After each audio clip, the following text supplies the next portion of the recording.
welcome you to Minot, proud home of the Minot Air Force Base. What an incredible turnout we have for today's symposium. But first, I want to know, raise your hand if you got the opportunity yesterday to get up close with the missions at Minot Air Force Base. Thank you. As the mayor of Minot, thank you from the bottom of my heart. Since getting into public office, I've had the opportunity to do what you all got to do. To get down and get up close with the B-52, sit in the cockpit, feel the power and the experience of that warbird, and to go down 60 feet below the surface of the earth and meet the young men and young women who stand guard 24 hours a day, 7 days a week, 365 days a year. You know, they say North Dakota prairies are the breadbasket to the nation and to the world.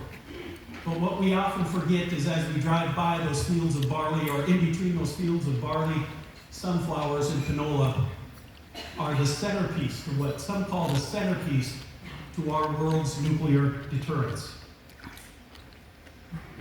The Magic City is very proud of the role we play.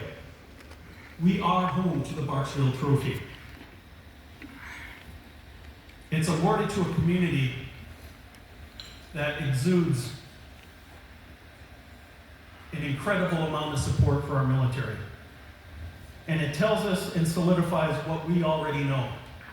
Minot is the gold standard when it comes to supporting our military. But more importantly, we support the most valuable asset on the Minot Air Force Base, the men and women who stand in support of the mission of the 5th Bomb Wing and the mission of the 91st Missile Wing. I'm very, very proud of each and every warbird, and I'm very, very proud of each and every Rough Rider. I hope you are ready for a day filled with information and a worldwide view of the important role Minot Air Force Base plays, and the satisfaction of knowing what 50,000 residents in the city of Minot already know. Only the best come north. Have a great day. Thank you for coming to Minot. And now I'd like to call to the podium our President and CEO of the Minot Area Chamber of Commerce, EDC, Barca Kramer.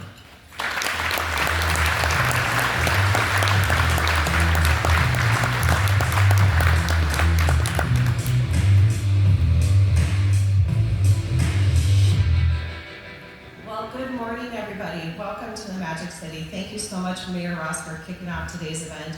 And thank you to each and every one of you for joining us today. The conversation that we're going to have is so important to not only our state, the state of North Dakota, but it is in the role that we play in protecting the nation. And so we're grateful for each of you that traveled in for today's event and for joining us.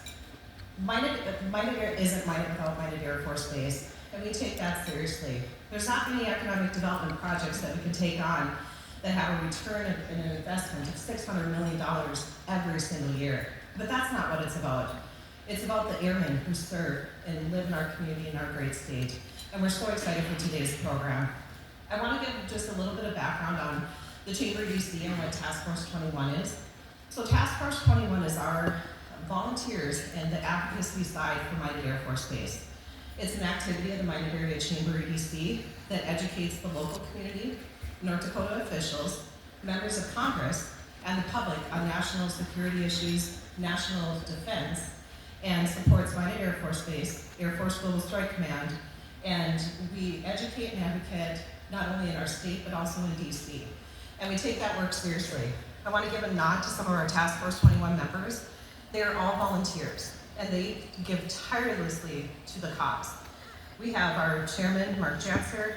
We have our vice chair, Pete Hinkla, Bruce Christensen, Brady Burkhardt, Cassidy Johnston, Jessica Klein, John Connect, Jason Zimmerman, and Mayor Ross. These guys put in countless hours to advocate and educate, and we're so grateful that you could join us today and we can do that in our own state. So today, our symposium is going to focus on sustainable nuclear deterrence amidst growing challenges. And you're going to hear from an amazing panel of speakers. So with that, I have the distinct honor of kicking off today's event and introducing our dear friend, General Lutton. Lieutenant General Michael J. Lutton is the Deputy Commander of Air Force Global Strike Command and Deputy Commander of Air Force's Strategic Air for U.S. Strategic Command, he's headquartered on Barksdale Air Force Base in Louisiana. Air Force Global Strike Command is our command that we're under at Miami Air Force Base, and they provide strategic deterrence, global strike capability, and combat support for Strategic Command, and is the geographical Quebec command that oversees all of this. With General Lutton, he is a career missileer. He has served as the 91st Missile Wing Commander and has spent time in Minot. And he recently was the 20th Air Force Commander at F.E. Bourne Air Force Base. We're honored to have you with us today, and thank you for kicking off today's event. So with that, please join me in welcoming General Lutton.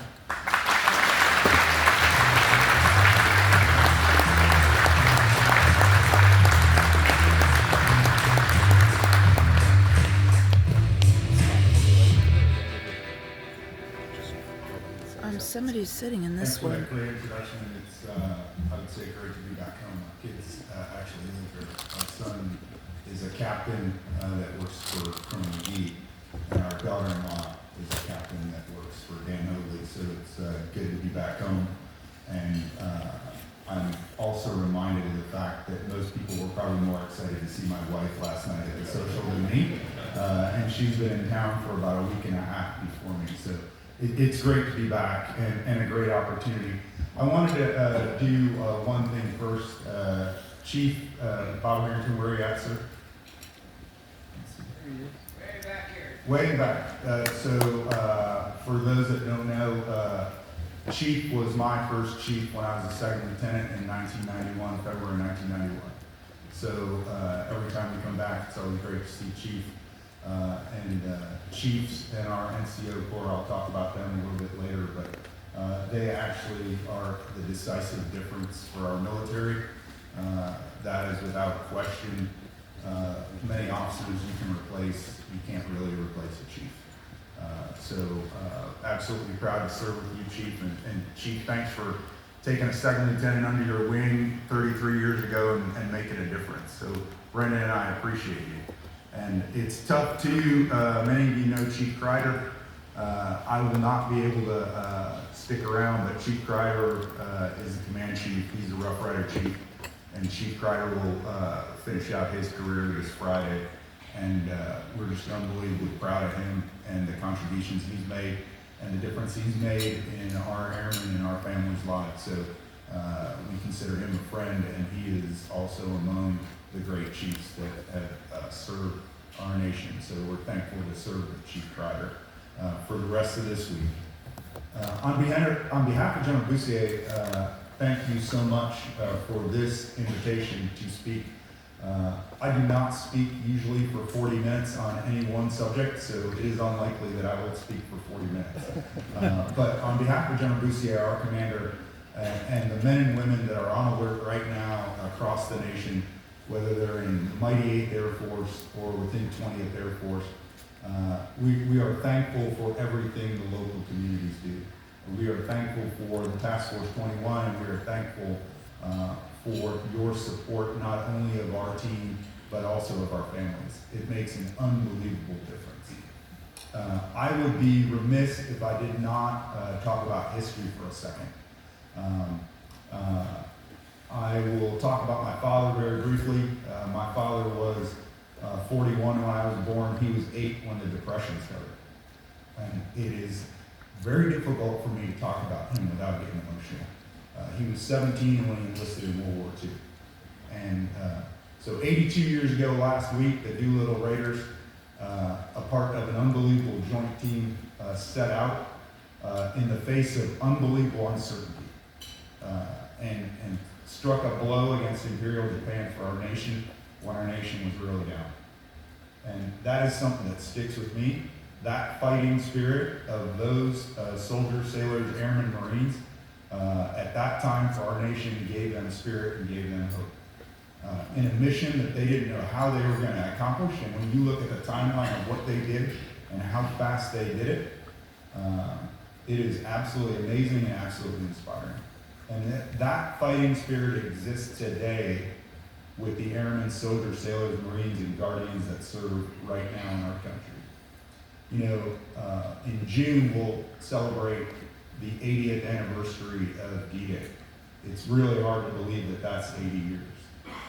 What I think is very interesting about D-Day is actually what happened the day before D-Day. What happened the day before D-Day on the 5th of June is the United States military with allies and partners liberated Rome.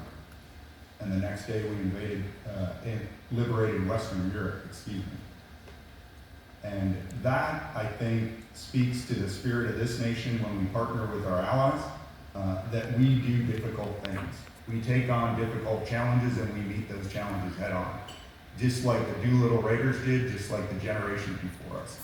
And there's a lot of talk, I think, about the men and women that serve today, and I will talk about them a little later towards the end, but they're every bit as good as that greatest generation. Quite honestly, we're going to need a second greatest generation to field this nuclear deterrent.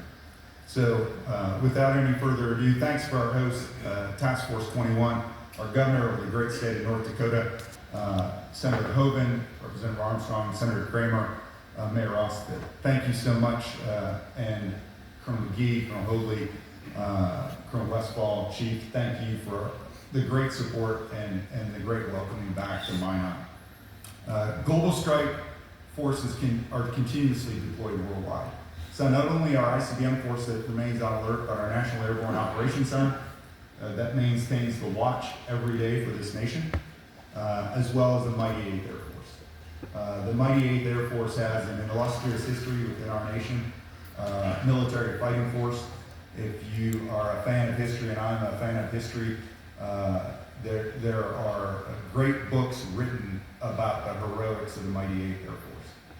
One of the attributes that I have taken on with respect to the mighty 8th Air Force is they never turned back from a fight. Not once did they turn around. From the beginning, when they sat down in World War II in England and fought side by side with our allies and partners, the mighty 8th Air Force never turned back. So it's that fighting spirit that exists today in the mighty 8th Air Force. It's that fighting spirit that provides conventional as well as nuclear long-range strike for the nation and all of our combatant commanders around the world. I think it's also important to realize that that long-range strike and that nuclear deterrence is also extended to our allies and partners. It is absolutely critical to remember that when we deliver deterrence and we deliver that long-range strike capability. We do not have allies and partners with ballistic missile forces or long-range bombers. We provide that unique capability in Air Force Global Strike Command to not only our nation and every combatant commander, but also all of our allies and partners.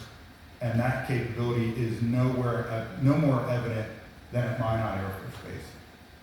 As the mayor said, Brecca said, and I may be, as a previous 91st Missile Wing commander, may be slightly biased, but I believe Minot is the center of the nuclear deterrence enterprise for our United States Air Force. Here. It is absolutely central to everything we do, and it is critical not only to our Air Force, but Minot has a national level responsibility. Minot has a national level mission. The mission of that Air Force base is to defend the United States of America and its allies and partners. And if you want to feel that, just drive through the gate. The focus of those airmen every day is to defend this nation. And that's a total force effort with Guard, Reserve, active duty, civilians, and our contractor industry teammates. Absolutely a team sport, and we'll talk about team sport here in a bit. We do that 24 hours a day, 7 days a week, 365 days a year. There's another great Air Force base. It's in Montana, which is a little west of here, Great Falls. They actually have a clock in their headquarters that counts up. Colonel McGee was the operations group commander there. And it counts up from the beginning of the Cuban Missile Crisis when the first sortie was brought on alert in Alpha Flight Area. First Minuteman sortie. President Kennedy referred to that sortie as the first ace in the hole. And it is in the 10th Missile Squadron, first aces. And that clock continually increments one day for the last 60 plus years, that those airmen have delivered nuclear deterrence for this nation. So that weight, that responsibility is gladly carried by those airmen in 8th and 20th Air Force and the Airmen of Global Strike Command. Our bomber task forces are worldwide. If you may not understand the bomber task forces, you can look again to Minot Air Force Base. Bomber task forces are where we take a bomber in a conventional role and deploy that bomber overseas. And we've done that recently. You may have read about it with the B-1 bombers that were deployed forward to Morón, Spain, that spent some time in Turkey, that made the news, and then came back to Morón, Spain and deployed home. We can also do that if called upon by this nation to conduct global strike operations. While the base will remain nameless, your airmen in your United States Air Force conducted global strike operations about 2 months ago against targets in the Middle East. That those targets were associated with enemy forces that actually killed American soldiers in combat. It is important to realize for our nation, I think it's more important to realize for our adversaries, that the forces of Global Strike Command can reach anywhere on this planet, anytime, and strike them. It is absolutely important for our allies to understand that. It's important for this nation to understand it. It is also imperative for our adversaries to understand that there is no place that they are going to go, there is no place that they can hide, that this force cannot strike them. And I am unbelievably proud to be a part of that team. Our striker airmen, I think, embody the mantra of being always ready, anytime, anywhere. And they are absolutely a critical element of the joint team. And Minot Air Force Base is, I think, central to that joint team. Is Admiral Wisecup here? Yes, sir. So Admiral Wisecup was the president of the Naval War College when I was a student at the Naval War College. So I consider this maybe a little bit of a graded event. But I do have a diploma, I do have a GPA, sir, so I consider I'm a pass. So we'll see that, right? But this integrated deterrence that we talk about, and deterrence is a team sport, and it's a joint sport. We absolutely cannot do this without our partners in the United States Navy. And those are critical shipmates and critical partners to that. And those critical partners are also in the midst of modernization. We do that within the backdrop of an ever-changing world with unbelievably challenging threats that seem to change and evolve every day. I started this journey about 33 years ago. The primary concern 33 years ago was the Soviet Union. Today, and I would say one of the amazing things about today is the access to information. The access to information that the general population has about potential adversaries. So what I would ask you to do is go to, an example. Just recently, bless you, Director of National Intelligence Avril Haines recently testified in an open hearing about threats, right? Go to that. It is available. It's publicly available. It is unbelievably foundational to understanding what the highest elements of our intelligence community are able to say in open about the geopolitical environment that we're in overseas and those threats that are existent to this nation. It is unprecedented. I also am reminded of an opportunity I had about 7 years ago to visit China.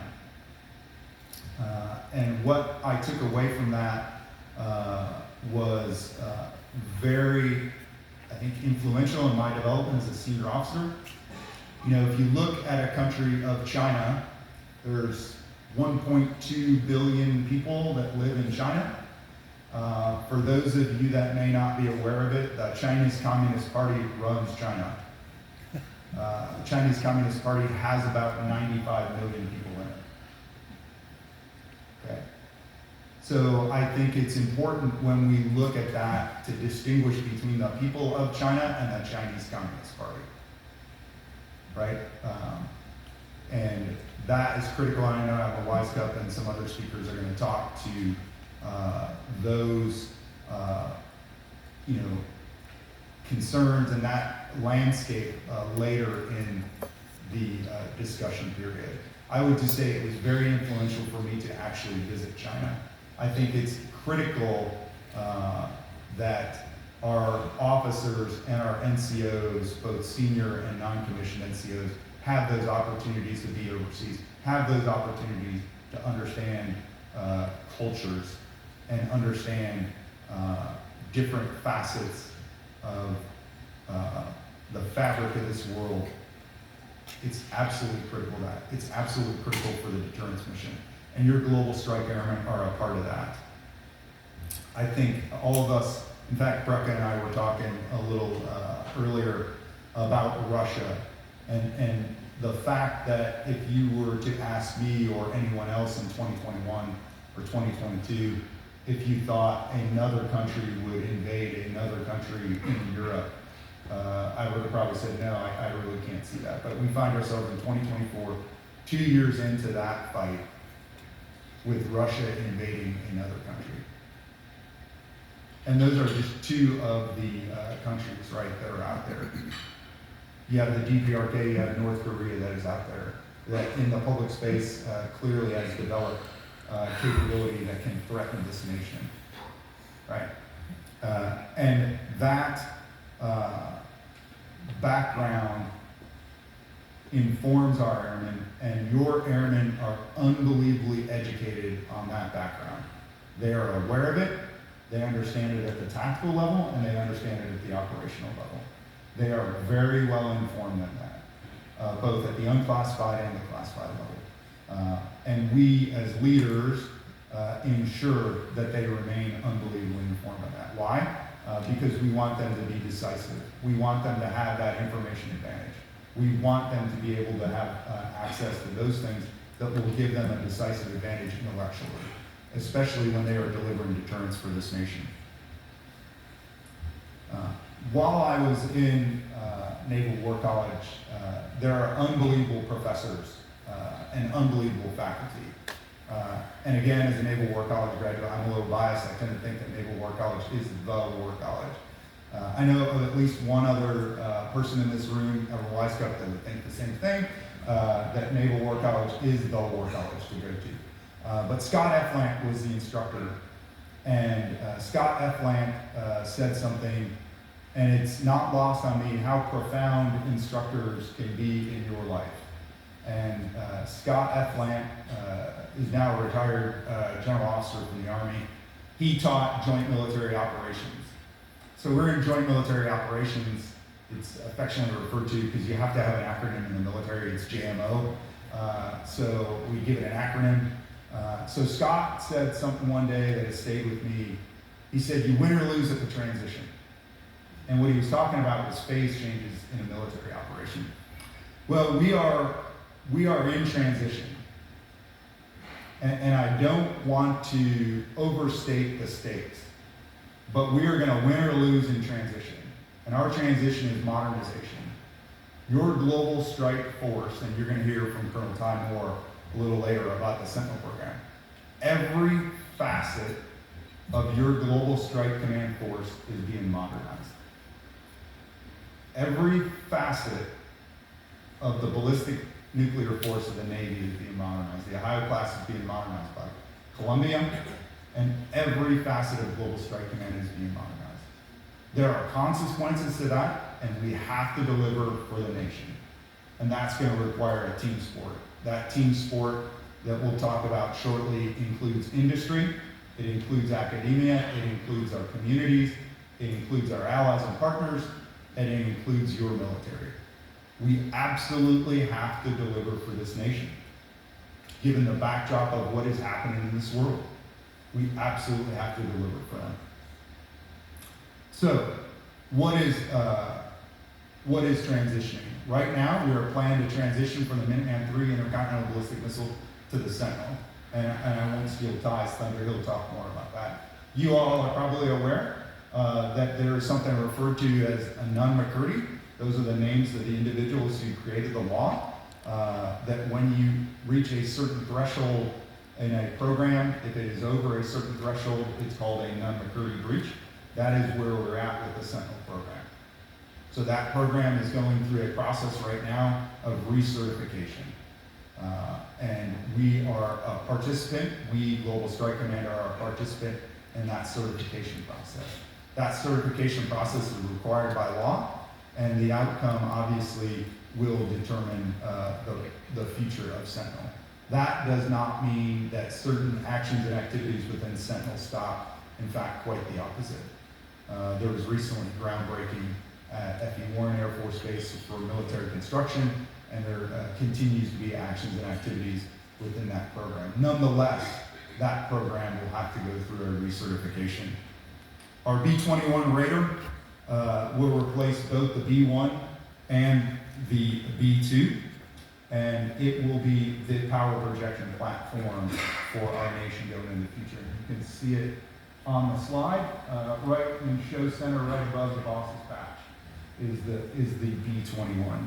I have not seen it yet, except for those things that are available publicly, but quite an impressive platform, and it will deliver deterrence for this nation well into the future.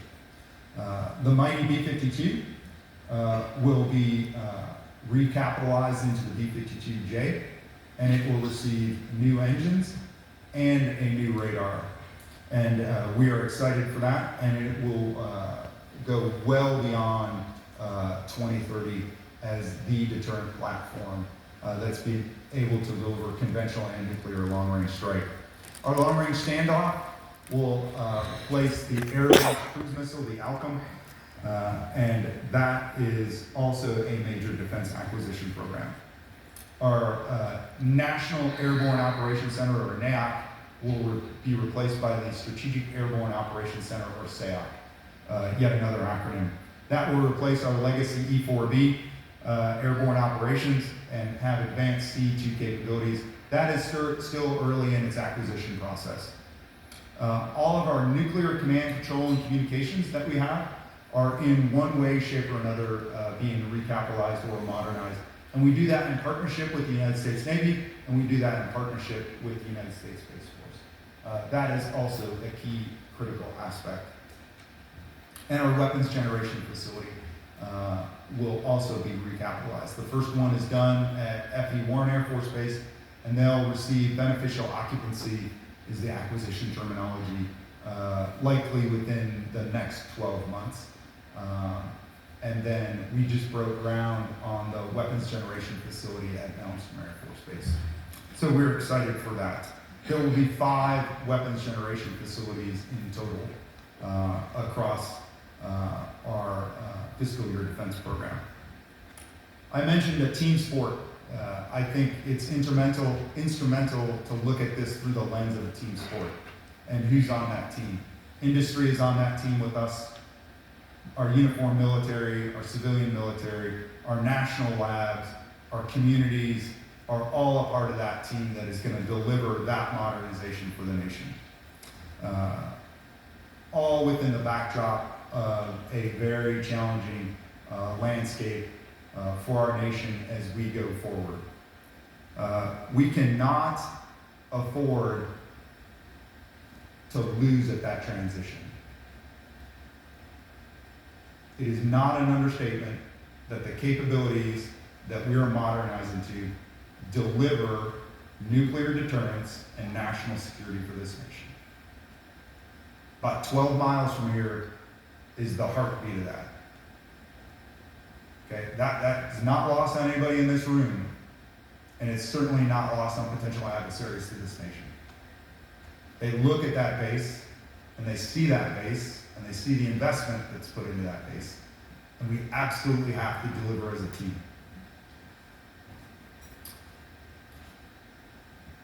So when we look at that, as a senior officer in an Air Force terminology, with a lot more runway behind me than I have in front of me, I go, well, how are we going to do that?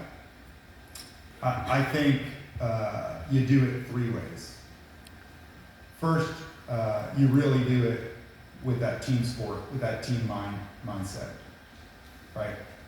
And you see a lot of machines on that picture. The thing that I would draw your attention to is our people. I've mentioned I had the opportunity to visit China for about 5 or 6 days, almost 7 years ago. 7 years ago this month, actually. And in this case, I will say this very clear-eyed. Our airmen, your soldiers, your sailors, your Marines, your Guardians are the decisive advantage for this nation. Bar none, they are way better than I ever was. And I just want to talk about 2 or 3 of them. And this will be challenging for me not to be emotional. First one of them, and I'll keep them anonymous except for one. She is right now in Lima, Peru. She's an ICBM operator. She started here at Minot Air Force Base. She's right now in Lima, Peru. First generation American. Her parents immigrated here from Mexico. Absolutely phenomenal officer. Right now she's in Lima, Peru. She's a part of a joint task force, right, that is working with the Peruvian government and Air Force's Southern. And she is the executive officer for the Joint Task Force Commander. And she is a phenomenal officer and leader, and she is making a difference every day. And I think what's instructive about that, right, is when you look at this context of what we're talking about, whether it's strategic competition or the landscape that we are looking at with respect to the geopolitical landscape. China is very active in South America. China is very active in Central America. China is very active in Africa. It is important for our airmen to go forward with other allies and partners and understand that and communicate that. It is amazing to me, having served 3 years in Europe, and we were talking about it at our table, the difference your airmen make when they walk into a room with allies and partners. That young lady, being bilingual, fluent in both Spanish and English, who started in Minot as a second lieutenant, and that experience with the community here and with the 91st is with her right now in Lima, Peru. And she is working with allies and partners, and she is building and instilling confidence in them every day. And I could not be more proud of her. The second individual that I'll talk about is just a tremendous officer. Helicopter pilot, humble beyond belief. Just amazing. Division I athlete who joined our Air Force. No kid in combat time in northwest Syria. And she is the first individual to fly the AW-139 with the Irish Air Force. Just amazing individuals that make a difference every day. So when I look at the backdrop and where we're at, and the challenges we're at with modernization, I think about just those individuals.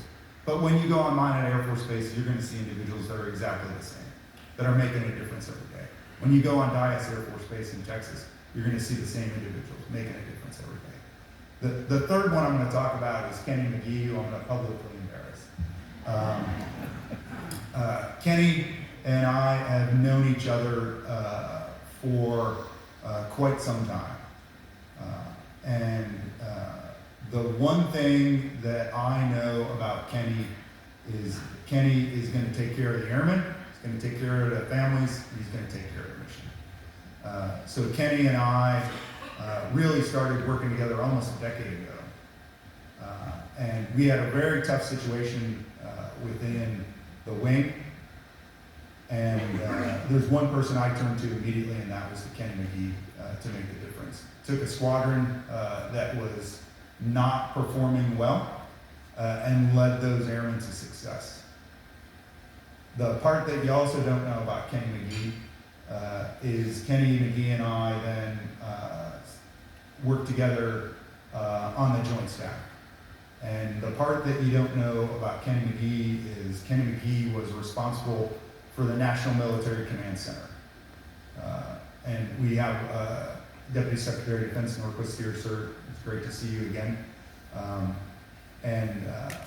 Kenny McGee and I were there in March of 2020. And for those of you that remember that, that was COVID. For those of you that have ever been to the building, on any given day in the building, which is how some people refer to the Pentagon, it's just the building, there's about 25 to 27,000 people that go into that building. It's kind of like a Division I basketball game, big team Division I basketball game every day that's showing up. The high water mark during COVID was about 2,000 people that were in that building. And I think if you ask Kenny McGee, all 2,000 of them were in the National Military Command Center with us. And we were like, y'all need to get some space. But it was really there that Kenny was inspirational. And Kenny's team was inspirational. And it was this mindset that I think is applicable to our modernization efforts, right? And that mindset, Kenny, I think will remember it. I'll jog his memory if he doesn't, is not know, but how, right? And once you get yourself in that mindset, and that National Military Command Center, the responsibility it has, it is the primary command center for the Secretary of Defense of this nation to every combatant commander around the globe. So the idea that we can take a day off, the idea that Kenny is going to be able to take a day off, doesn't even factor into our decision calculus. And the team adopts this mindset of not know, but how. And there isn't a day that's gone by where I haven't thought about that mindset. I haven't thought about that mindset with respect to the modernization of our nuclear forces. Because of the consequence, because of where we're at, because of what Scott Eklund said, but you can actually win or lose in the transition. And this is America. Like, we're not in the losing column, right? So we're not doing that, so we're gonna win, right? And so not know, but how. Right? And I go back to, in my mind, three things. It's a team sport. Our people are a decisive difference.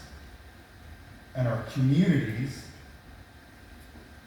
are absolutely critical to this effort. And when you put those three things together, the team sport, our people, and our communities, they are the difference.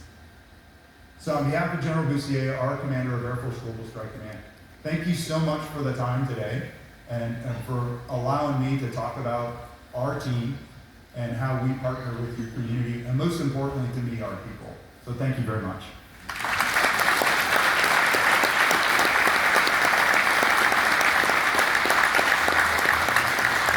I think if you have time, I don't know if we have time, if there are one or